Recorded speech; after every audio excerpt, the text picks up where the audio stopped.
I'm Nitin, founder of Unshackled Ventures, the only pre-seed venture fund for immigrant founders in the US. Nitin, thanks so much for making time join us on the Avi podcast. I was very excited about this conversation coming up, mainly because there's just so much that I want to talk to you about your thesis, your even your own background, how it all came about. Before we jump straight to Unshackled, give us a thumbnail version of your career to date. Yeah, it's a compounding effect of a lot of micro decisions. I grew up in India, in Delhi, and when I was up for my first job after completing the CPA equivalent called CA in India, I wanted to take a job that gives me a lot of exposure to the different things that happen in a business, and definitely didn't want a desk job. So I kept looking for that job. I passed on the first 40 job offers until I found that one job at ABB where I would get to experience their 42 different business units and different functions. So, that turned out to be a great decision because it set a great foundation for enterprises, how they operate in different aspects. So from a consumer business all the way to building multi-billion dollar transformers. um, and that took me to Deloitte. Someone at Deloitte noticed what I was doing at ABB and started chasing me down. And so, after 6 months of chase, I met them, and they offered me a job to um, integrate the India practice that they were setting up with the US. I did that, and then the US practice wanted me to come here. That's how I shifted to the US. Um, which turned out to be another great decision. I was very fortunate that I landed in Silicon Valley, loved the culture, loved the innovation that was going on around us, and the speed, which was different from the New York City speed, right? It was more hustle, but also in a different way.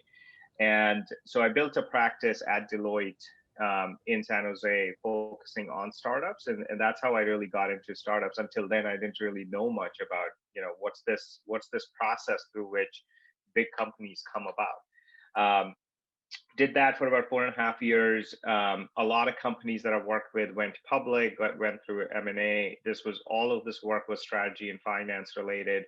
One of my clients was Chegg, which was started by an immigrant founder as well. The day after he got his green card, he started Chegg, the company that's now public. And while I was at Deloitte, he asked me if I would join him at his next startup, and run strategy finance there. So I took that offer, and from that, spent 2.5 years there. Last 6 months of my work there, I was moonlighting on a concept, trying to figure out if there's legs. And once we had a few paying customers, the co-founders decided we should go full time, and I was the only one who was on an H-1B. So that's when that question of how do I go full time became relevant. Um, Led to a whole journey of figuring immigration out. That was the first time someone told me in the US, you can't do this. This is the land of you can do whatever you want to do, right? And so that led to the discovery process that ultimately became the origin for Jackal Ventures. So I would say the career path has been very fortuitous, really organic in a way that the only jobs I interviewed for, fortunately, were my very first job, and after that, it's been one thing leading to another. Well, that's super exciting, and what a journey. I appreciate you sharing that with us. Definitely, resonates on so many levels from the immigrant perspective, coming from, also from Kazakhstan into US and following the corporate ladder. And then mine was a little bit different in the sense I had to learn how startups and fundraising, all of that works simply by just doing that. Funding, Yeah. launching my own startups, successfully failing a lot of them.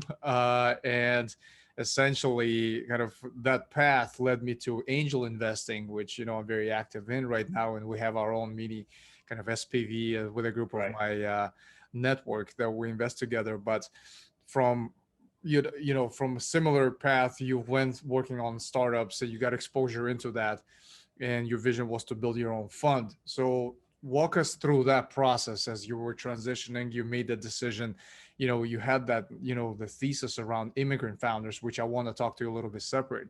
But in Yep. terms of launching your own fund, what did that process look like? Because it's not something you hear every day. Entrepreneurs or people just launching their, venture funds. Yeah. It's a very unique space. I've been reading a lot about it, but it's not something as common as launching a startup. Tell us a little bit more about it, that process. What are some of the challenges that were very, that you did not predict? What were some of the risks that you couldn't even, think of? Just tell us a little bit more about that. Yeah, that's a great observation. Among a lot of unexpected twists in my life, I never thought I would be a VC. And even when we started Unshackled, we didn't think we're becoming VCs. My dad was a small business owner, so I got to learn a lot of the small business operation working with him, then working at enterprise like ABB, and then working for or at startups once I came to the US. Um, the VC roadmap was never on the charts, but ultimately, when we started envisioning the solution that Unshackled would be, which was all, with the founder at the center of it, right? So, by with the immigration friction that exists, the founder is the one who loses the time, and time is that one thing that you just can't buy enough, right? So we kind of looked at it from a perspective of what can we do to amplify the founder's time. That solution became a combination of R&D lab and what is a VC model, because we didn't want to charge founders a service fee for what we were doing for them. So then we looked at what's the other way to monetize this, and turns out that the VC model is the best way to monetize a founder journey, because you have a lot of risk up front, a high reward down the road, and with what you do, you want to be a part of that entire journey. So that was kind of this unexpected oh shit moment for my partner and I. Is like, we were customers of VC till now, and now we're becoming one. But the ethos of how we've built Unshackled till now and how we continue to build is very startup like. It's not going to be the scale that a software startup sees, but it's a kind of this small, medium-sized service business with very high focus on customers. We had to learn the ropes of what is important from a VC standpoint. And so when we decided that the structure of what we do is going to be a fund structure, we then had to figure out how we're going to learn about the nuances of VC, because it's not just about sourcing deals. It's not just about investing, right? A lot of the nuances of how you become a successful VC go into things like, who do you want to invest in out of the big pipeline that you build? Would they take your money if you want to invest in them? And then what do you do post investment? And so all those things we had to learn on the fly. We're very fortunate that as we went on to raise our first fund, we raised it from people who had been angel investing for a long period of time, seed investing for a long period of time, and we got to learn from them. So we took our time in observing them and learning from them. We were very candid in terms of asking questions that we didn't know about. For example, portfolio construction. Well, what is that? How do you go about it? And just being open about what we don't know gave us a lot of wisdom from people around us. That's one of the magical things about being in Silicon Valley, is if you want to learn something, there's a lot of people who can teach you what you want to learn. You have to be open to it. Um, so we went through that very fast and extensive learning curve in our fund one. By the time we got to fund two, we had a much better understanding of what being a VC is like. And one of the toughest things for me to learn was, you are not in control of the situation. As a VC, the only decisions you control are really to invest or not to invest, and then when to exit, if you have that option, right? And so in between that, you can have some influence if you are the kind of investor who likes to be involved. Um, but you don't control micro decisions, which is very different from the company building that we were doing. Like, we control decisions for how we build Unshackled, but not portfolio companies. And the results of if we're good or bad at our jobs are going to show up years later, right? So that gestation cycle, the feedback loop is very slow. Those adjustments took a little bit of time, but I think with the support we've had around us, we've learned fast and learned in a fire hose way. Um, the team that we built around us kind of made it easier as well because our partner Maria um, joined us in 2015, and she's the one who's earned herself into the partnership. Manan and I started the firm, so we were by default the partners, and we had to learn everything on our own.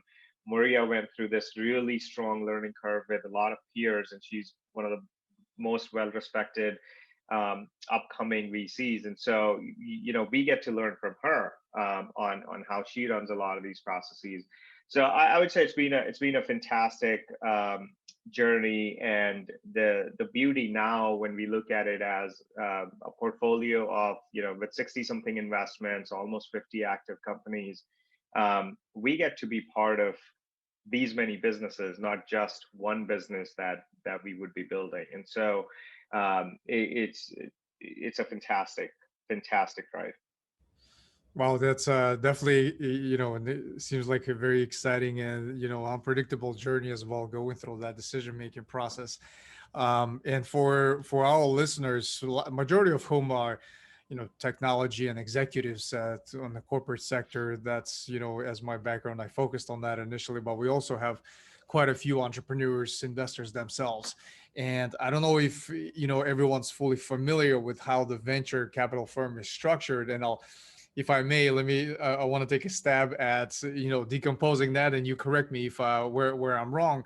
Where a venture capital firm typically raises multiple funds, typically starts with a fund one, working with high net worth individuals whom refer to as LPs, limited partners, and it's essentially a very similar process as I would raise for a startup, where you pitch your vision, you pitch your deck, you pitch your approach and strategy.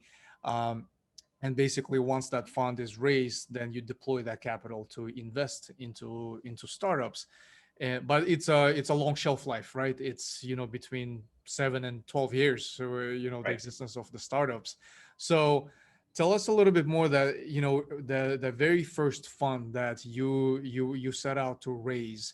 I'm not sure how much track record you actually had at the time as an investor, but I would say, majority of fund managers who raise their original funds don't have a lot of track record. So would you attribute that process or more decision making on LP side, more investment into you as the fund manager? Tell us a little bit more about that process. How hard was Yeah. it? I talked to so many fund managers in the past, and I hear some stories between 500 to 2,000 meetings in a year. It's some mind blowing stats. Yeah, they're definitely doing it better than us, I would say. Look, I think for us, it was for the first fund, it was very much what you said. It was a startup like pitch, which is you're investing in the founders and the strategy and the product that we're building, because the founders are going to buy that product. Founders are our customers.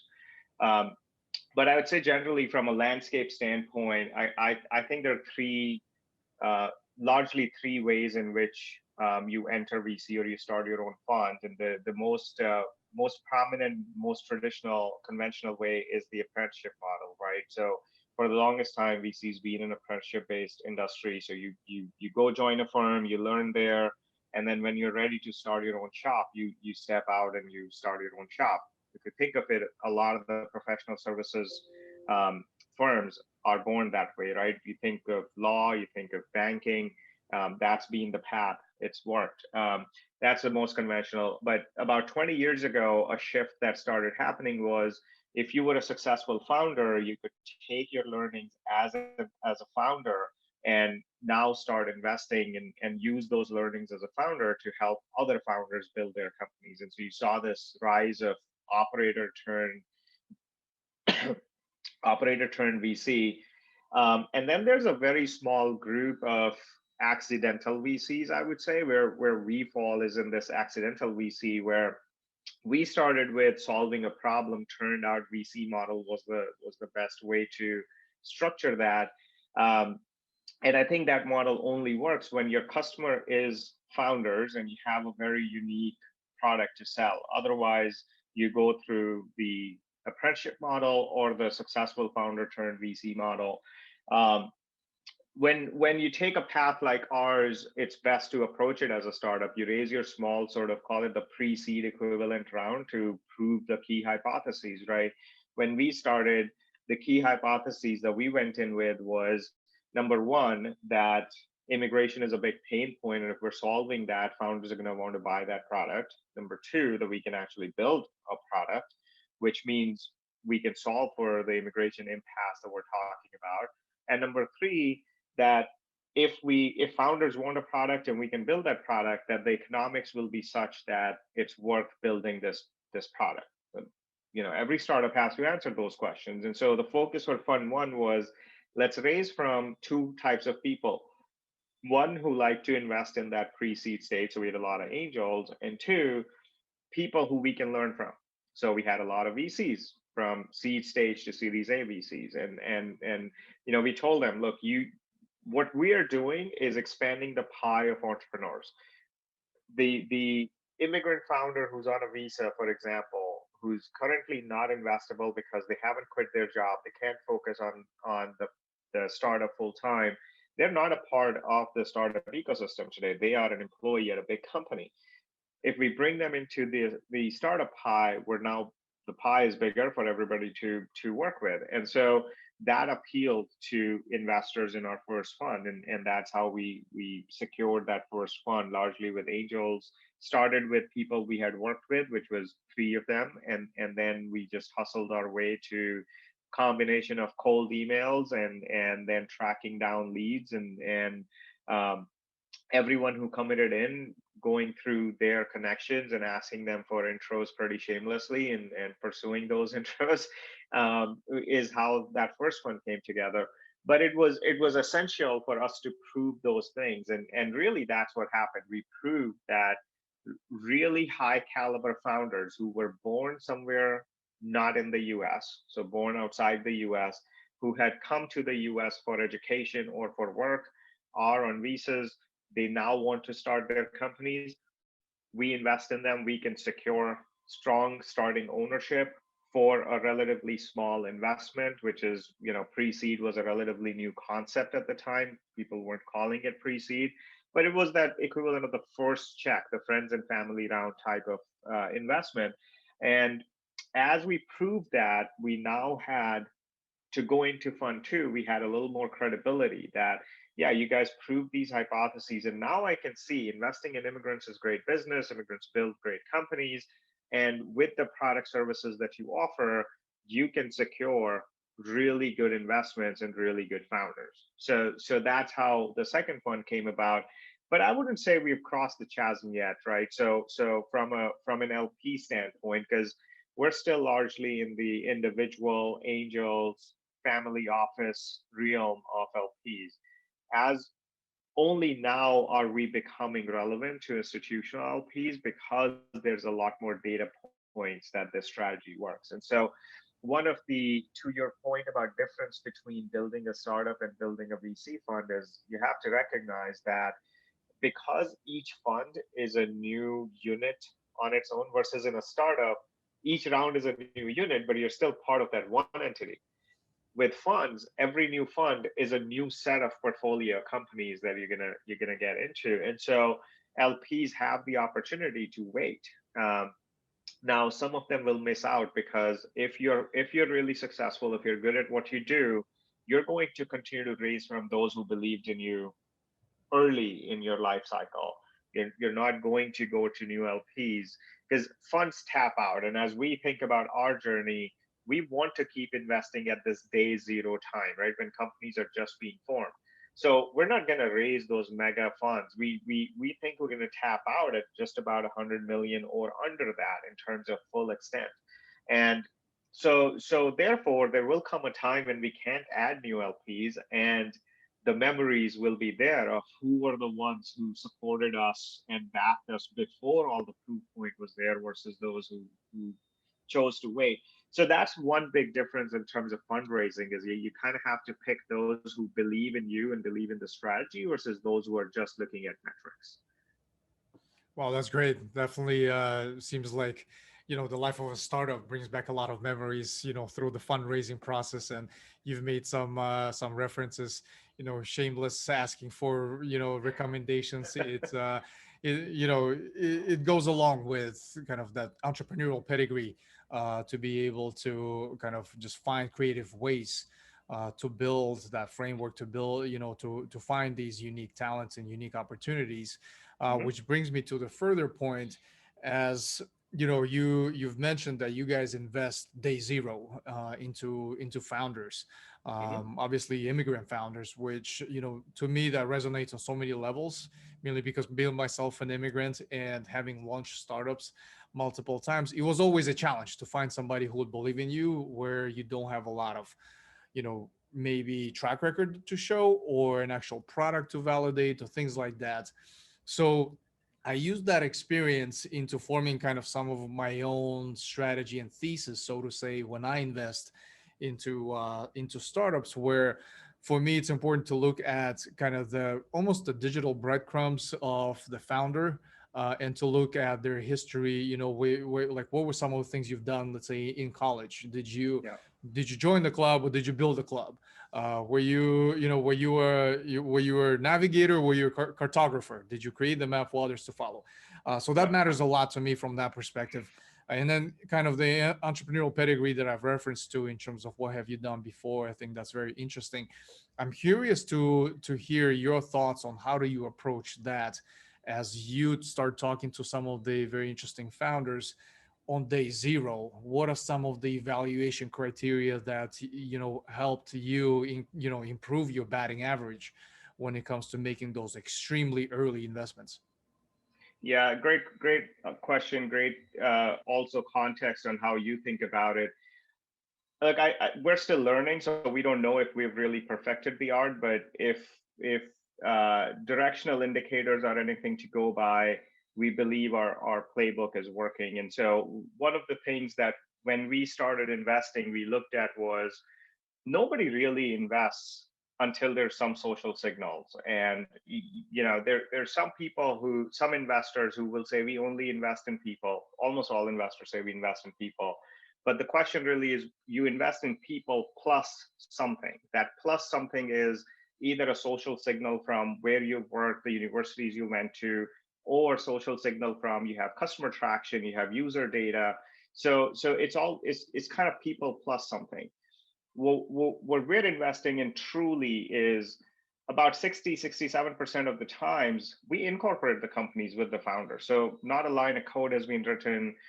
There are no customers or users. So it's really the people you're investing in. And so we asked ourselves, how do we evaluate if these founders, what is a startup, but it's really a team of two or three founders, if we should invest in them? And the answer that came back was, do we believe that these can be company builders, large company builders in the future? Not based on what they have done, but based on the distance they have traveled. And that is, it's very subjective. There's no like formula that we can write about. If X, Y, and Z happen, we should invest, and if not, we shouldn't. It's a subjective thing, but trying to practice that, we learned that we were talking a lot more about the founders and a lot less about the business model, the product, the customer. And that allowed us the opportunity to go into some of the things that you just referenced, which is you were born on a coconut farm. Today, you're building a VC backed company in San Francisco. How? Like, what transpired in between? But the opportunity to get to know that this founder was born on a coconut farm only comes about when you really engage into, tell us about where you're coming from. Where did you start? Where are you today? Um, and I think we practice that so much that even the newest team members that we bring about, they, within a few pitches, they see that the flavor here is more about the people and less about the business. We do talk about the business because we want to invest in things that will hit escape velocity, or in other words, we don't want to invest in things that are not scalable. However, we also know that most of the times these products and companies change wildly, and markets evolve.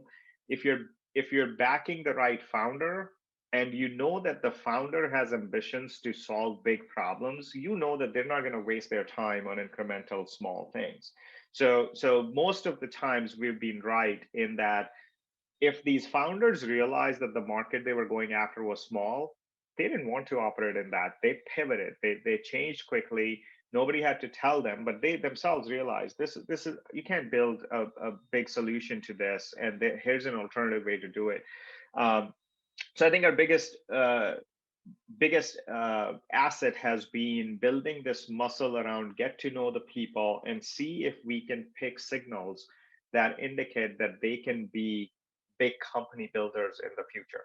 And that applies to almost all first time founders that we invest in. Some come with pedigree, worked at Stripe, worked at Airbnb, worked at Google. And so you can go, okay, there's been some level of validation of their execution capability, but not as a founder, as an employee of this big organization. So you still have different questions to ask on how they operate when resources are very limited. Other times you have founders that didn't go to Ivy League schools, that didn't work at big companies, maybe dropouts from high school, and there you're asking very different set of questions, and but you're still trying to get to this one thing is, do they value their time? Will they waste time on small things? Are they coachable? Are they self-aware with respect to their strengths and not strengths? How resourceful are they? What could they do to maximize all the resources that are around them? And how likable are they? Are they going to be people who can recruit really competitive talent? Because likability is one thing that doesn't get talked about, but it really comes down to, in working with people, just, are you likable or not? Charisma kind of plays some role in that, but likability also comes in other forms. Like, you may have so much technical gravitas um, that people love spending time with you. So it's that's how a lot of it got shaped, and I would say 80-90% of the evaluation is, can we see these founders as big company builders, and then let's go figure out if the space they are thinking of operating in right now has the capability to become a big company vertical. Very insightful. I'm looking right now at an article in TechCrunch about Unshackled Ventures, and it talks a lot about the founding team, your co-founder, and it brings me to a point that I also utilize when I evaluate the startups from a founder perspective in terms of that team design.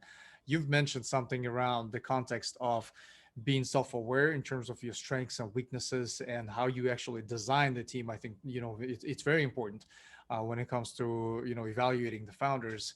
Do you understand your strengths and weaknesses, and who is your co-founder, who is the team? Tell us a little bit more about your process of designing your team.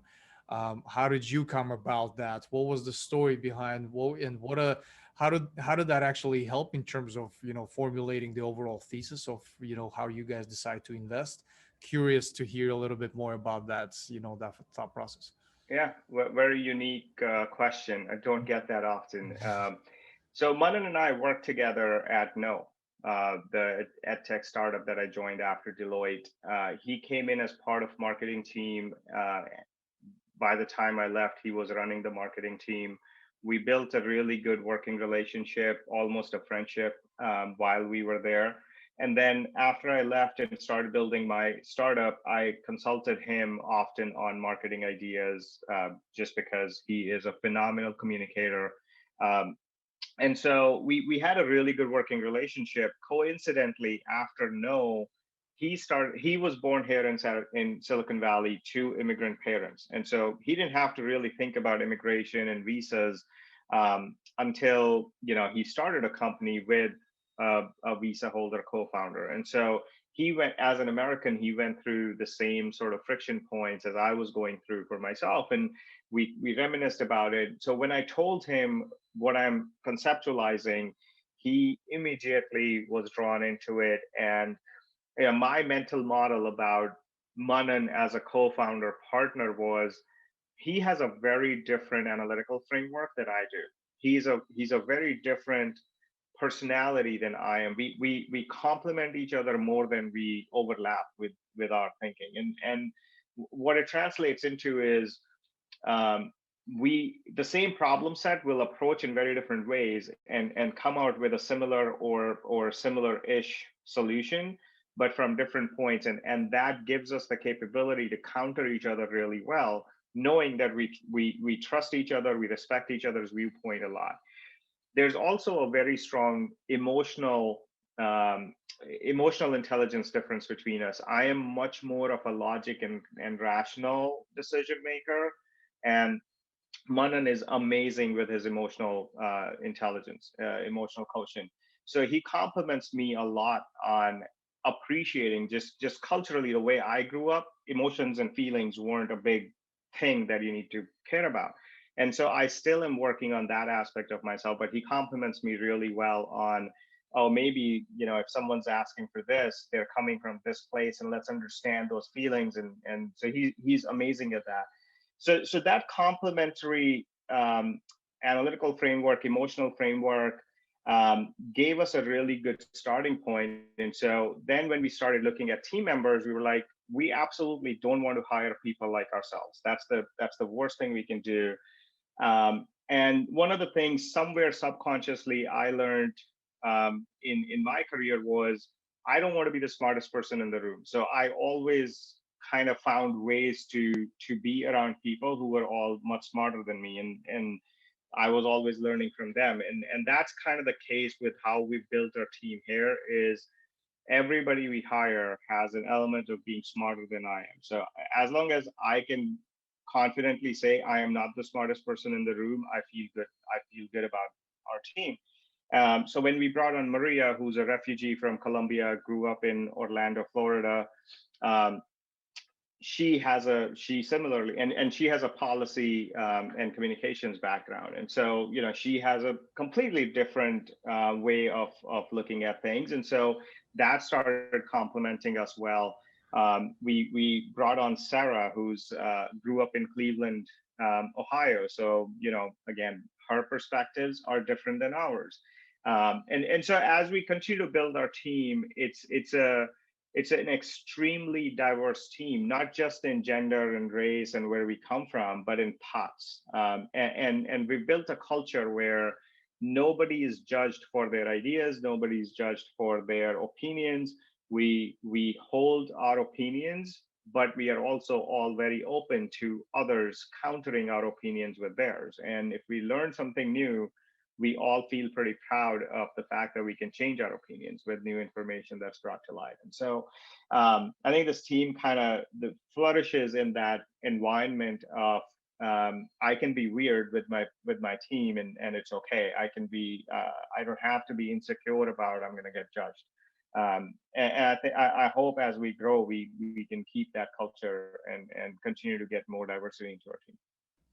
Right. I love the framework of hiring for strength versus the lack of weakness, which is something I've picked up in Ben Horowitz's book, "The Hard Thing About the Hard Things," which was eye opening when it comes to interviewing and Yeah. talent acquisition in general, because we always tend to focus so much on the past experience when we hire, and it's such a flawed approach. Because I was recently talking to an executive from Amazon, and she made it very clear in terms of improving your batting average when you interview, when you hire, really focusing on that particular strength that's missing on the team.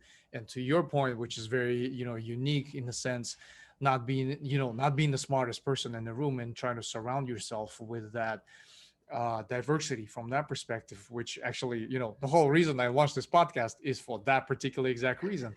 I wanted access to people who are much smarter, much more connected, much more successful than Well, me. sorry to disappoint you today. No, it's actually one of the better ones.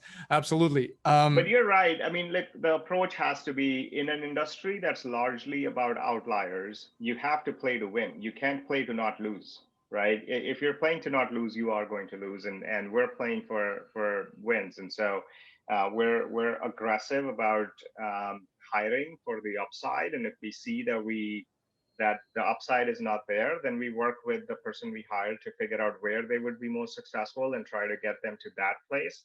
Because not everybody works in not everybody's successful in the kind of culture that we have in our firm, and so we're mindful of that as well. But we're not going to be, Manan and I are both draw a lot of inspiration from sports, and how in professional sports or in competitive sports, the strategies that you adopt replicate really well to winner take all type of industries. And um, being athletes in our younger days ourselves, we're in team sports, not individual sports. We get a lot of value from the strategies that work in team sports, right? Mhm. You can be a star on a weak team, or you can be the weakest person on a star team. You choose which one, but I would rather be the weakest one on a star team and keep winning championships. I love that analogy. That's definitely very unique. Um, the aspect that I love asking every investor and every VC is, what is your go-to? I'm pretty sure you have a series of go-to questions that you love asking the entrepreneurs. But if you were to single out one or two, the ones that really throw that curveball, that your favorite. The reason I asked that is because, and I shamelessly stole that from Kanye Makubela. He's with the Kindred Ventures, and Yeah. one of the questions that he mentioned in terms of his favorite is, what are the risks that I'm completely, underrating when it comes to your particular business or the startup you're building, which was, I love that framework because it really makes you, puts you in a position to think of something that not so obvious. So share with me some of those that in your kind of arsenal that you pull out when, you're not sure. Yeah, I'm much more, I'm a risk manager myself, so I know that I can factor in the risks myself to a great extent. But what I like to learn from the founders is what's the what's the success scenario. And so it's not so much a curveball question, but really trying to look at the world from their perspective and see, if they are successful, what does the world look like? And that gives me the then capability to look at where we are today to how much better is the world if they succeed in accomplishing what they're trying to accomplish. And so um, I think that's one of the more enlightening questions. But I still think the best information does not really come from um, uh, necessarily these go-to questions, but it comes from really listening to what founders are saying, and then asking questions that are kind of relevant to what they are saying. Um, just selfishly, kind of because we focus so much on the people, a lot of those questions happen to be about them and less about the upside from the business, or upside or risks for the business. Really, like for example, how do you prioritize your time? What's the framework to on what do you spend your time on? And that's, it doesn't matter what business you're running, your time is your time, and what do you spend on, like what's important to you, why are you doing this? There's a lot of different ways to get into that information, but we tend to be more conversational and less sort of, here's my set of questions that I need to get through. Yeah, absolutely. I definitely can relate to that because at the end of the day, you want to be a friend, not a parent, to the founder that you invest in, and having being able to build that connection from the very first conversation. I think that matters so much. So to your point, it's not all about the type of question, but having that chemistry, having that feeling that energy with the founder. I think it's actually one of the more important ingredients. In closure, I have a twofold question from LP perspective and from the emerging fund manager perspective. As an LP, I'm still getting my feet wet. I'm trying to be a lot better LP, and I'm trying to learn that space. For me, it's very new. I've invested myself, but being able to, be that limited partner at the same time, it's a unique space. So you've dealt with hundreds of LPs. What advice would you give for those that are looking to join different funds? What are some of the areas that really stand out to you when it comes to building that successful relationship with LP? Tell me a little bit more about that. I am definitely not the expert at that. I can think of a number of people who would be much better resource for that. But I think you can kind of segment this space in a few different ways. So are you an endowment LP or are you a wealth builder LP, right? So when you think of it from endowment principle standpoint, the first principle is wealth conservation. And that's why endowment portfolios are going to be constructed in a very different way versus if you're trying to be an LP, or if you're planning to be an LP because you want to build your wealth. And then the questions you have to ask in those situations is, besides the return that you can make on your investment in a fund, what else are you seeking? Are you seeking direct investment opportunities in the companies that are coming through this investment in a fund? Are you seeking knowledge by talking to the founders that are coming through this fund? We have a number of LPs who are not necessarily LPs in the traditional sense of the word. They are LPs by virtue of being an investor in our fund, and their motivations their motivations largely fall in one of three categories. Above the three is obviously they believe that we're going to make a ton of money and their investment's going to be one of the better investments. But in addition to that, they are seeking, one, they have angel investment plans and they're like, I just don't have the time to go through thousands of companies. You guys are seeing 2,000 companies a year. You do the curation. The companies that you invest in, I'll look at those and I'll pick the ones that I'm most aligned with to then invest after you. So it's kind of their own pipeline building mechanism without doing all the work to go build a pipeline, take thousands of meetings with founders, and then invest. Number two is they are executives at whatever corporation, and where they are in that position, they want to be aware of what's coming next, right? So it's a knowledge objective, and they may also invest in some companies, they may advise some companies, but the primary thing they're looking for is what's coming next. I want to be aware of that, and because you guys operate at a stage where you're seeing things before they really become trends, I want to be close to you guys.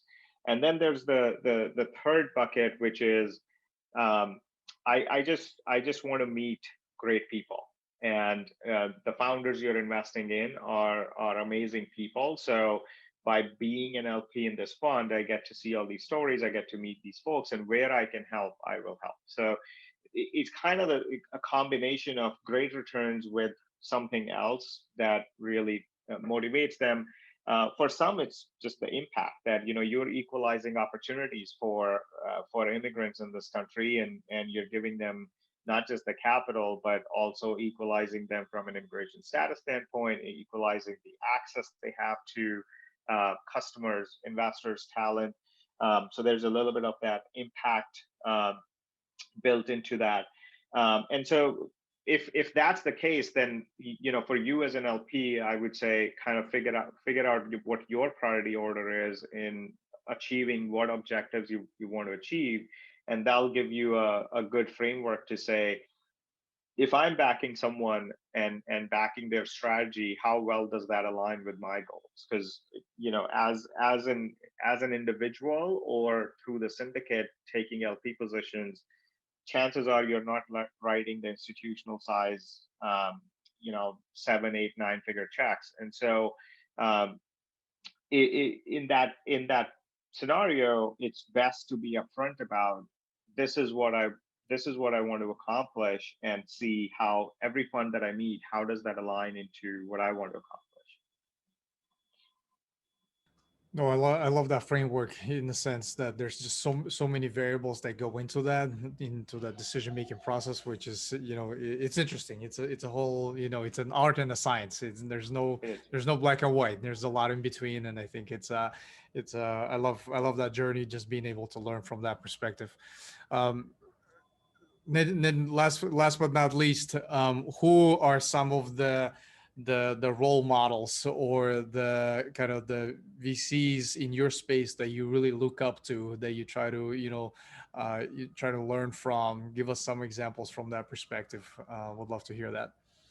Yeah, been very fortunate to, at No have worked with Andreessen Horowitz. So, Mark and Scott Cooper were very involved in our journey at No, and I've had the luxury or privilege of having that relationship with them. Um, so learn a lot from their perspectives.